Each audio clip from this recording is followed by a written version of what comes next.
A failed diplomacy. The warship Dominator hung in space like a metal mountain, its dark hull blocking out the stars. Captain Rex stood at the observation deck of Station 7, watching the alien vessel with steady eyes. 3 kilometers long, bristling with weapons that could crack moons, it was the largest ship humanity had ever encountered. "Sir, the alien delegation has arrived," Lieutenant Tom reported from behind him. Rex turned, straightening his uniform.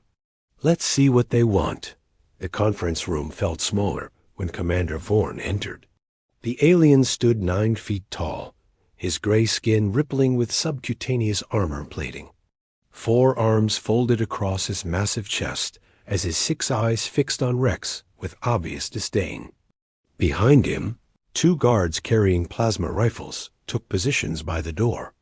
"Human," Warren's voice rumbled like distant thunder.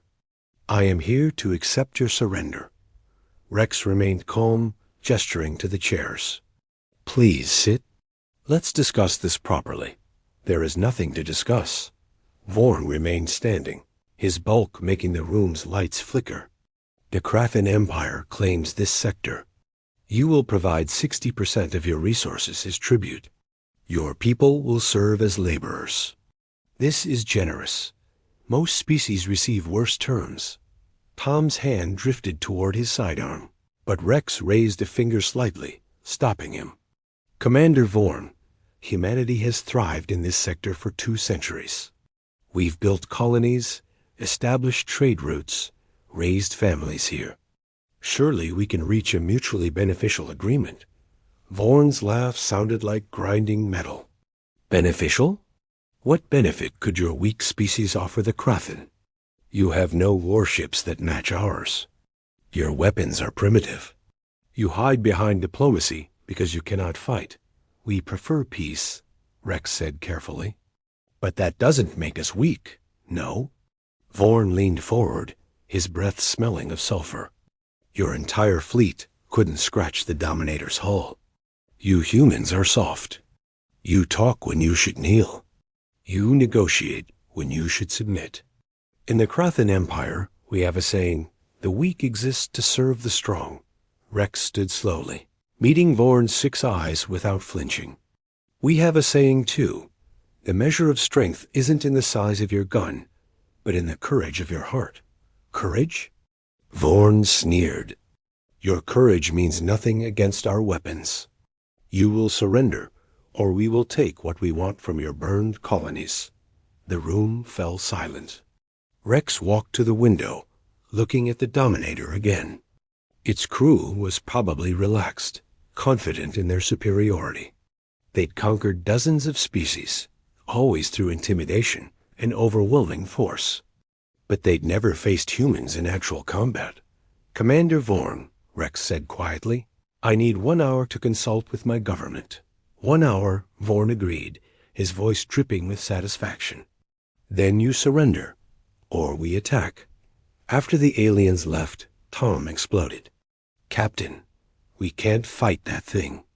"Maybe we should—" "Tom," Rex interrupted, pulling up a holographic display of the Dominator.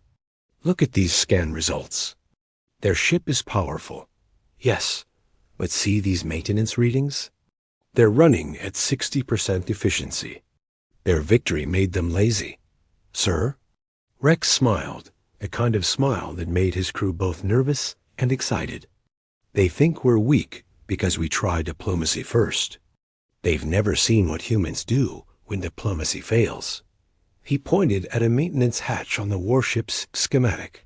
"That hatch opens during shift change in 40 minutes. Their security protocols are outdated. They don't expect anyone would dare board them." "Captain, you're not thinking—" "I'm done thinking. Tom, I'm done negotiating with someone who sees our restraint as weakness." Rex grabbed his combat gear from the emergency locker. "Create a distraction in 30 minutes. Make them focus on our station's defensive systems." "What are you going to do?" Rex checked his pistol and tucked a combat knife into his boot. "I'm going to show them why humans became the dominant species on a planet full of predators. We didn't do it by being the strongest or the fastest. We did it by being the smartest and the most adaptable. Tom stared at him. You're going to board their warship. Alone. Not board, Tom. Rex's eyes gleamed with determination. I'm going to take it. The boarding the maintenance pod was barely bigger than a coffin, its rusty hull making Rex wonder when it had last been serviced. But that was exactly why it would work. The Kraken scanners would dismiss it as space debris, just another piece of junk floating near the station. Rex watched the chronometer on his wrist. 3 minutes until shift change. Through the pod's tiny window, he could see the massive maintenance hatch on the Dominator's belly. Tom's distraction had worked perfectly. The warship's weapons were all trained on station. 7's suddenly active defensive grid, their sensors focused on the faked power buildup. The hatch opened with mechanical precision, venting atmosphere in a controlled burst. Rex fired the pod's weak thrusters, drifting toward the opening like a piece of debris caught in the venting gas. His heart pounded, but his hands remained steady. This was the critical moment. He slipped inside just as the hatch began closing, abandoning the pod to float away. The maintenance bay was dimly lit, filled with equipment that looked powerful but neglected. Dust covered several consoles. Oil leaked from a hydraulic system that should have been repaired months ago. Rex shook his head. The Kraken had grown soft from easy victories. Moving through the shadows, he found a ventilation grate and pulled out his multi-tool. The screws came out easily, another sign of poor maintenance. The ventilation shaft was large enough for him to crawl through, designed for the Kraken's bigger bodies, but giving him plenty of room to move quickly. As he crawled, he listened to the sounds of the ship. The engine hummed with uneven rhythm. Crew members walked with heavy, lazy steps. Conversations echoed through the vents, and Rex's translator picked up interesting fragments. Why are we wasting time with these humans? One voice grumbled. Commander Vorn wants to make an example. Another replied. Though I don't see why. They'll surrender like all the others. Rex smiled grimly and continued forward, following the shaft layout he'd memorized from the scans. The command deck would be in the ship's center, the most protected location. It took him 20 minutes of careful crawling to reach it. Through a vent grate, he got his first look at the alien command center. It was impressive but inefficient. Workstations were arranged to make the crew face away from each other. The command chair sat on a raised platform, forcing subordinates to look up at their leader. Everything about it screamed dominance and fear rather than teamwork. Vorn sat in the command chair, his forearms moving over control panels as he barked orders. Increase pressure on their shields. I want them to see their defenses are useless. Commander, a smaller Kraken spoke up from a lower station. Their shield frequency is adapting faster than expected. Vorn stood and backhanded the officer with one of his lower arms, sending him sprawling. Did I ask for your opinion, Krell? Do as you're told. Rex watched the other crew members. None helped the fallen officer. They all looked away, focusing on their screens with renewed fear. This was how the Kraken maintained control, through violence and intimidation. But Rex saw something else in their eyes. Resentment, frustration. These weren't loyal soldiers. They were afraid prisoners of their own command structure. He crawled back to find a maintenance room. Inside, he found what he needed, a communication panel. Rex pulled out his portable hacking device, a gift from the tech team that they swore could break any system given enough time. The Kraken security was strong but straightforward. All brute force with no subtlety. It took 15 minutes to create a feedback loop in their internal communications.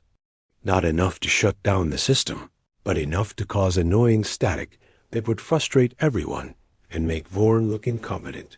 Sure enough, angry voices soon echoed through the ship. What's wrong with the comm system? Commander Vorn demands this be fixed immediately. I can't hear anything through this static. Rex made his way back to the command deck vent. The scene had changed. Vorn was screaming at his communication officer, his gray face darker with rage. Other officers worked frantically at their stations, trying to find the problem. This was the moment. Rex had studied the Krafen during the negotiations, noticed the ceremonial blade Vorn wore, recognized the traditional markings on his armor. The Krafen still followed old warrior codes, even if they'd forgotten what honor really meant. Rex kicked out the vent grate and dropped onto the command deck. Every weapon in the room turned toward him. But Rex stood tall, ignoring the guns, looking directly at Vorn. "Commander Vorn of the Krafen Empire," Rex announced in perfect Krafen, which he'd learned during the hour of preparation. "By the ancient law of Korthak, I challenge you for command of this vessel." The room went silent. Every alien stared in shock. A human, alone, surrounded by enemies, invoking their oldest law. Vorn's 6 eyes widened in disbelief. You? You dare?" "The law is clear," Rex continued, still in their language. "Any warrior may challenge for command through single combat. Unless ... double quotes." He paused, letting a small smile cross his face. "You're afraid to face a weak human?" The crew turned to look at Vorn. The challenge had been made publicly in the old way. If Vorn refused, he would be branded a coward. His career, his reputation, everything would be destroyed. Krell, the officer Vorn had struck earlier, spoke up. "The law is sacred, Commander. You must accept or step down." Vorn's rage was volcanic, but he was trapped by his own culture's rules. "I accept," he roared. "I'll tear this human apart with my bare hands." Rex nodded, his expression calm. "Then let's begin. Asterisk the challenge." The crew cleared the center of the command deck, pushing consoles aside to create a fighting circle. Word spread through the ship like wildfire. Within minutes, Kraden warriors crowded into the room and filled the doorways. They'd never seen anything like this. A human challenging their commander. Vorn removed his armor piece by piece, revealing muscles like steel cables beneath his gray skin. Each of his 4 arms was as thick as Rex's torso. He stood in the circle, rolling his massive shoulders. "You know our laws. Human," Vorn said, his voice carrying across the silent room. "But knowledge won't save you. I've killed dozens in the circle. You'll be crushed like the insect you are." Rex pulled off his jacket and boots, keeping only his basic uniform. The size difference was almost comical. Vorn was 9 feet tall and probably weighed 4 times what Rex did. The crew murmured, some laughing at the impossible matchup. "Commander," Krell called out, holding an ancient datapad. "The rules of Korthik must be read." "Get on with it," Vorn growled, never taking his 6 eyes off Rex. Krell cleared his throat. "Combat continues until death or submission. No weapons. No interference. The winner takes command." He paused, looking at Rex with something that might have been respect. "May honor guide the victor." Vorn charged immediately, all 4 arms reaching to grab Rex. But Rex had studied videos of Krafen fighting during his preparation hour. They always opened with the same move, a rush to grapple and crush. Rex rolled sideways, letting Vorn's momentum carry him past. The big alien turned, snarling. "Stop running, coward." "I'm not running," Rex said, circling slowly. "I'm thinking. You should try it sometime." Vorn charged in, this time sweeping with his lower arms while reaching with the upper ones. Rex ducked under the sweep and stepped inside Vorn's reach, driving his elbow into what he'd identified as a nerve cluster. Vorn grunted but backhanded Rex with tremendous force, sending him rolling across the floor. Rex tasted blood, but got up quickly. His ribs ached, but nothing was broken. The crowd was silent now, watching intently. They'd expected him to be dead already. Is that all? Rex wiped blood from his mouth. No wonder you need such a big ship. You're compensating for something. The insult had the desired effect. Vorn's rage made him sloppy. He rushed forward again, but this time Rex was ready. As Vorn reached for him, Rex grabbed one of the alien's upper arms, using its own strength to swing himself around onto Vorn's back. The Kraken tried to reach behind himself, but his muscle mass made him inflexible. Rex wrapped his arm around Vorn's thick neck, not trying to choke him. That would be impossible, but to stay out of reach. Get off. Vorn spun wildly, crashing into the walls, trying to shake Rex loose. Rex held on, driving his knees into what he'd identified as pressure points along Vorn's spine. The alien's movements became more frantic, less coordinated. The crew watched in amazement as their mighty commander struggled against a human a quarter of his size. You fight without honor. Vorn roared. No, Rex said, loud enough for everyone to hear. I fight with intelligence. You fight with only strength. That's why you'll lose. Vorn threw himself backward, trying to crush Rex against the floor. Rex let go at the last second, rolling away. But the impact left Vorn momentarily stunned, lying on his back like an overturned turtle. Rex didn't waste the opportunity. He grabbed Vorn's lower left arm and twisted it into a lock he'd learned from old Earth martial arts, modified for the alien's anatomy.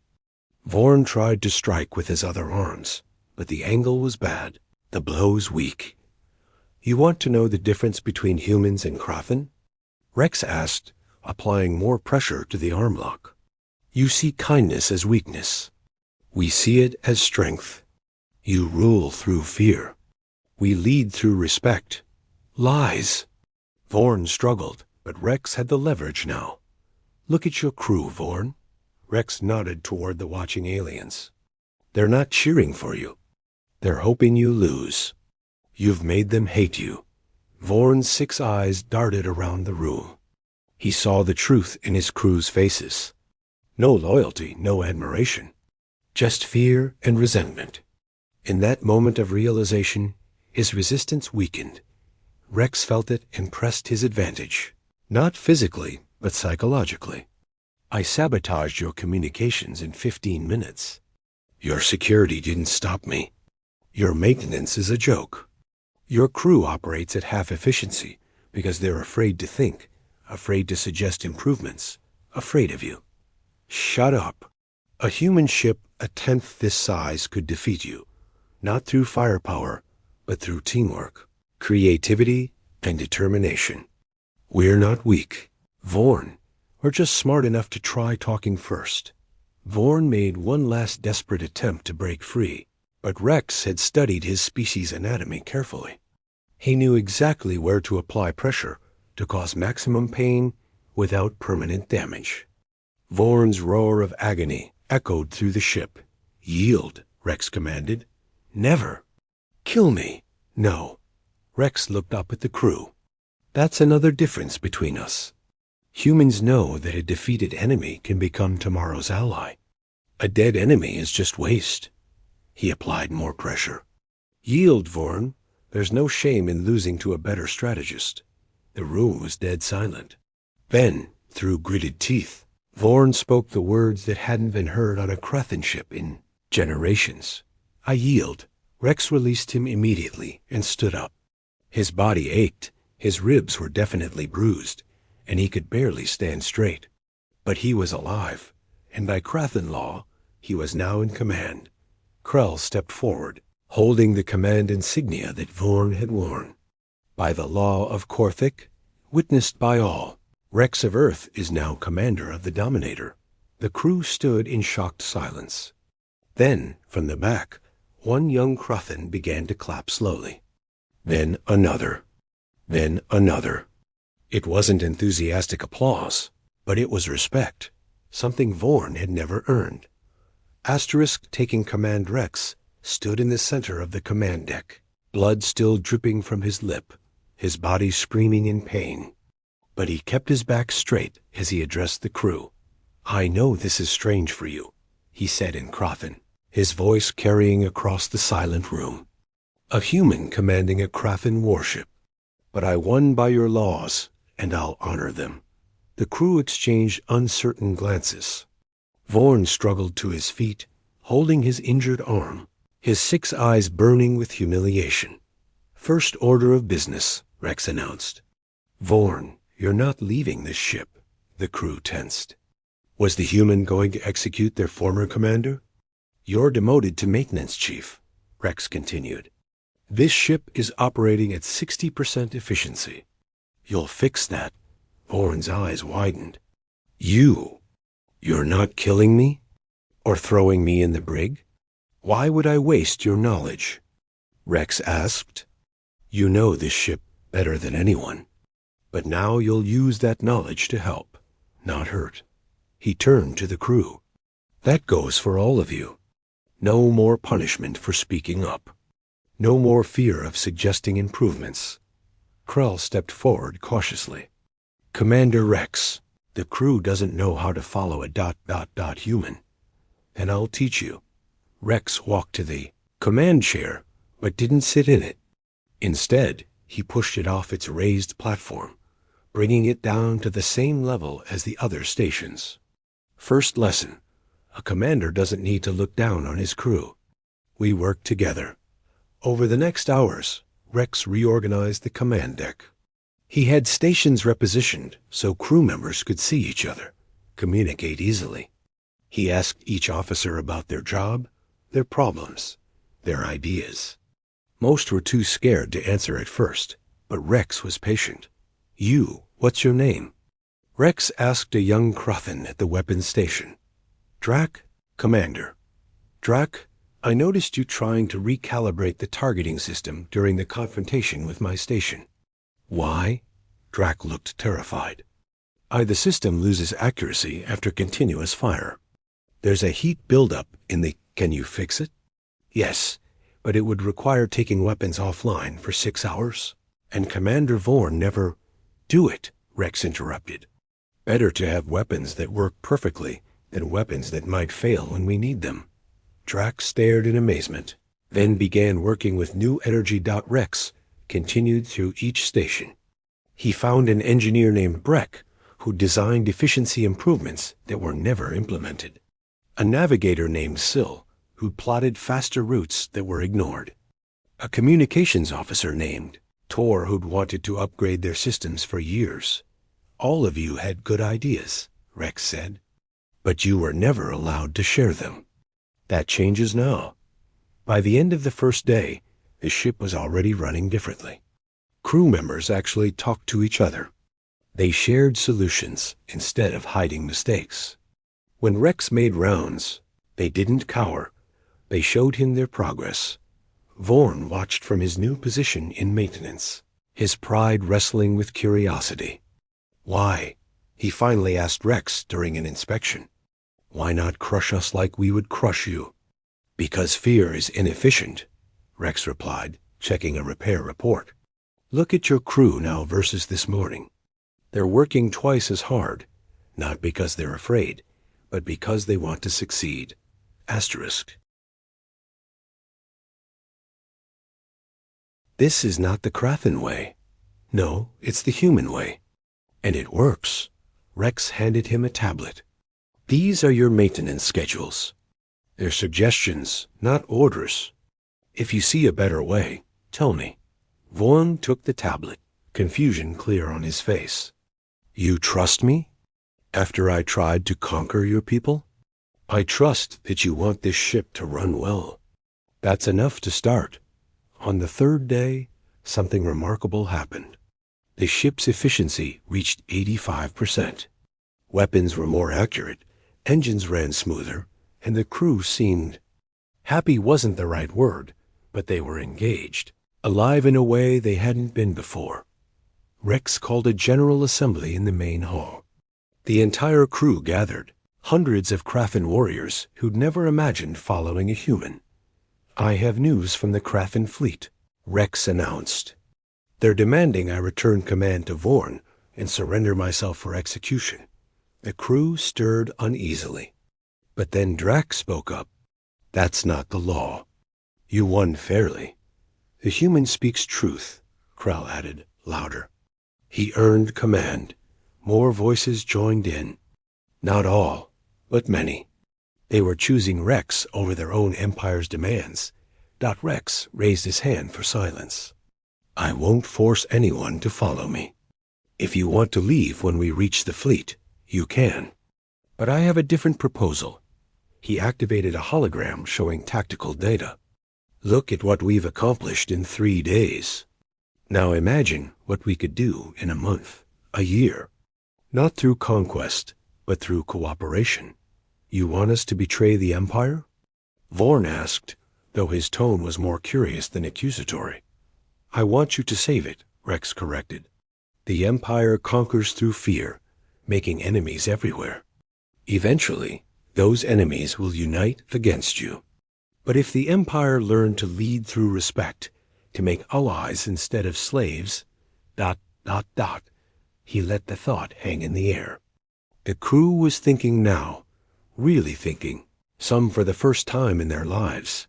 We're approaching the fleet, Tor announced from communications. They're demanding an update. Rex looked around the room at his crew, and they were his crew now. He could see it in their eyes. Then let's show them what the Dominator can do under new management. He turned to Vorn. I need you at the engineering station. Your knowledge of the ship's capabilities will be crucial. Vorn hesitated, then moved to the station. It was the first time in Crothan history that a former commander had willingly served under the one who defeated him. All stations ready? Rex asked. Ready. The crew responded in unison, with an enthusiasm that would have been impossible days ago. Rex finally sat in the command chair, not as a conqueror, but as a leader who'd earned his position. Then let's go change an empire. The new alliance. A Krathan fleet hung in space like a storm cloud of metal and menace. 15 warships, each bristling with enough firepower to crack a small moon. At their center, the flagship Supremacy waited, twice the size of the Dominator. Incoming message from Admiral Grix, Tor announced, his voice steady despite the tension.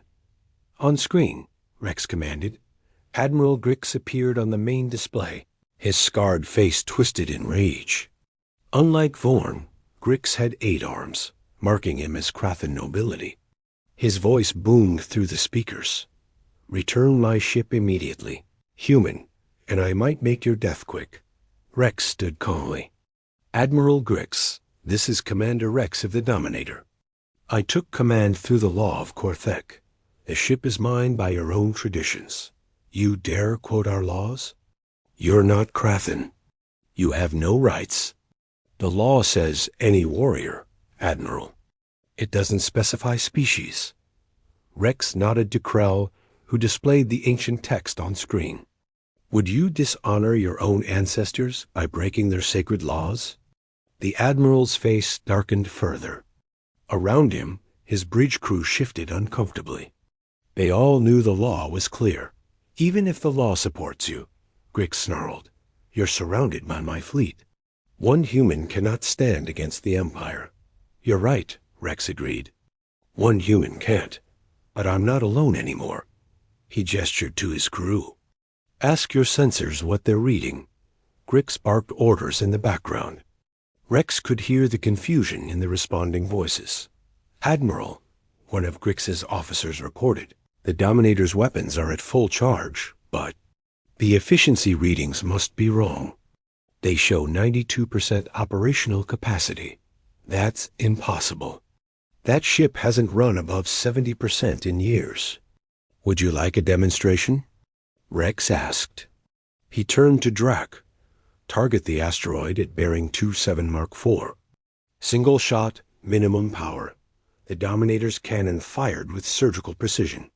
The asteroid, the size of a small building, vanished in a perfect sphere of destruction. No wasted energy, no scatter, just pure efficiency. The fleet's chatter went silent. That was minimum power, Rex said calmly. We've also increased our shield efficiency by 30%, and our engine output by 25%. All in 4 days. How? Grix demanded. By listening to the crew instead of beating them down. By rewarding innovation instead of punishing it. Rex paused. By leading through respect instead of fear. Lies and trickery. Then let me prove it another way. Rex made a decision that surprised even his own crew. Admiral, I challenge you to a war game. Your flagship against mine. If you win, I'll surrender command. If I win, you listen to my proposal for the Empire's future. Grix laughed, a harsh sound like grinding gears. You're insane, human.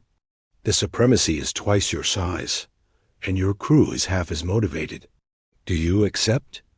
A challenge was public now, broadcast across the fleet. Every ship was watching.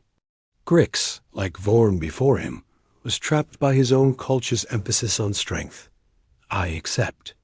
Prepare to be destroyed. The war game began immediately. Both ships would use training protocols. Weapons would register hits without causing damage. The first ship to score a killing blow would win. Grix opened with overwhelming force, all his weapons firing in a massive barrage. But Rex had prepared for this. Evasive pattern delta, he ordered. Breck, route all unnecessary power to engines. The Dominator danced through space with impossible grace for such a large ship. Breck's improvements to the power distribution meant they could move faster than any Krathen ship on record. Return fire, but conserve energy, Rex commanded. Make them think we're struggling.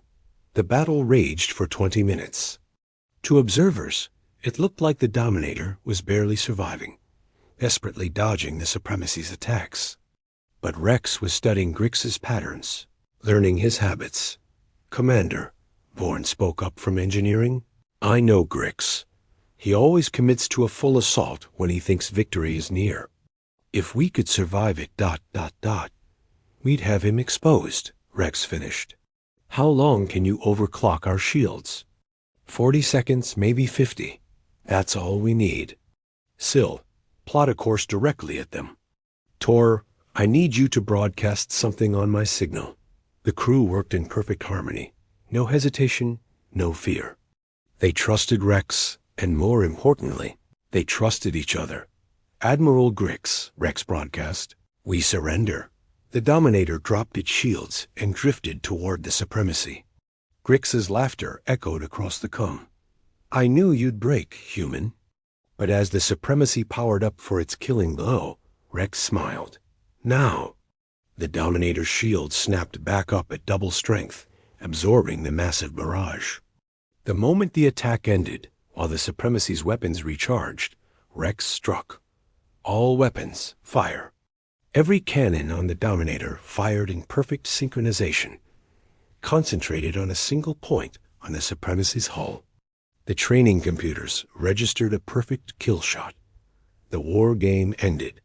The Dominator had won. The fleet was silent. Then Tor activated what Rex had asked him to prepare, a broadcast from the Dominator's crew. Andrak, weapons officer. The human commander listened to my improvements. Our accuracy is up 40%. I'm Breck, engineering. Commander Rex implemented all my efficiency proposals in 4 days. Changes I'd suggested for years. One by one, the crew spoke, telling the fleet how things had changed. How they were working harder than ever, not from fear, but from pride. How a human had shown them a better way. When the broadcast ended, Rex spoke directly to Grix. Admiral, I'm not asking you to surrender. I'm offering partnership. Humans and Krathen working together. Your strength and our innovation. Your courage and our strategy. The Empire will never accept this, Grix said, but his voice had lost its rage. They will if it makes them stronger. And it will. Rex displayed tactical projections. Together, we could explore instead of just conquer. Build instead of just destroy. The galaxy is vast, Admiral. There's room for all of us to grow. Long minutes passed. Then, From one of the smaller ships in the fleet, a message arrived. "This is Captain Krax. I would like to learn more about these ... improvements." Another ship signaled agreement. Then another. Grix watched his fleet choosing curiosity over tradition. Finally, he spoke. "Commander Rex, I will hear your proposal. But if this is a trick ... it's not a trick, Admiral. It's evolution. The Empire can adapt or eventually fall. I'm offering a chance to adapt." 3 hours later, Rex stood before the assembled captains of the Krathen fleet. Vorn stood beside him, no longer as a defeated enemy, but as his chief engineer. Krell had become his diplomatic advisor. The crew of the Dominator had become living proof that humans and Krathen could work together. Asterisk. "The universe is changing," Rex told them. "Species are forming alliances, sharing technology, growing stronger together. The Krathen Empire can join this future or be left behind. And you would lead us into this future?" Grix asked. "Not lead, partner. Humans don't want to rule you. We want to work with you." Rex smiled. "Though I'll keep command of the Dominator, if you don't mind. I've grown fond of my crew." The room erupted in discussion. Some captains were angry, others curious, many were uncertain. But the seed was planted. A week later, when the Krathen fleet returned to Station 7, it wasn't as conquerors, but as negotiators. Rex stood on his bridge, watching human and Krathen diplomats meeting for the first time as potential allies. "You really think this will work?" Vorn asked. "It already has," Rex replied. "Look at us. A week ago, you wanted to destroy my people. Now you're helping me save both our species." Tom's voice crackled over the comm from Station 7. "Captain, the President wants to know how you turned an invasion fleet into a diplomatic delegation." Rex looked around his bridge at his mixed crew, human advisors now working alongside Krathen officers. "Tell her I didn't use negotiators, Tom. Sometimes you need to take command of the situation. Literally." As the Dominator docked with Station 7, flying both human and Krathen flags, Rex knew this was just the beginning. The galaxy was vast, full of challenges and opportunities. But for the first time, humans and Krathen would face them together. The Empire hadn't fallen. It had evolved. And at the heart of that evolution was a single human who dared to take command of a warship, not through conquest, but through courage, wisdom, and the radical idea that enemies could become allies. The stars awaited, and Commander Rex of the Dominator was ready to explore them with his unlikely crew, proving that sometimes the greatest strength isn't in weapons or size, but in the ability to bring others together. Asterisk.